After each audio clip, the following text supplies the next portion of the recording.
people, to all the people behind the success. Lumagda ngayong araw, June 13, ng Pledge of Support ang ilang newly elected officials sa Mangaldan bilang pagpapamalas ng kanilang pakikiisa sa panawagan ng PNP na naglalayong gawing matiwasay ang samahan ng mga opisyal para sa mas progresibong Mangaldan. Pagpapamalas rin umano ito ng kanilang buong pusong pagkilala sa naging kinalabasan ng halalan at paggalang sa pasya ng nakararami.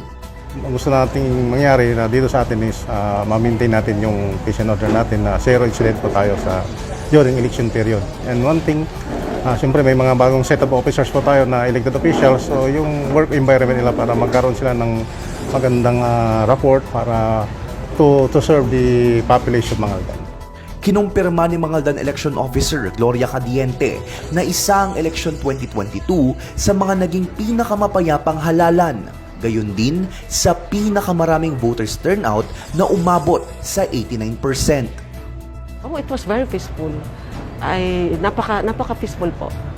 Wala akong na-receive na any reports na something happening during the campaign ng mga kandidato natin. And I'm so proud at nagpapasalamat po ako sa itaas na maayos po ang ating election dito sa Mangaldan. Present sa nasabing pagtitipon ang ilang mga bagong halal na opisyal gaya ni na Councilor Aldrin Soriano, Councilor Attorney Fernando Juan Cabrera, Councilor Attorney Joseph Emmanuel Serra at Councilor Christopher Romero. Dumalo rin sa ceremonial signing sina Municipal Local Government Operations Officer Romary P. Soriano, PPCRV President Virginia Villanueva, Second Lieutenant Jason Mejia mula sa Department of National Defense at ilang kinatawan mula sa Faith-Based Advocacy Group.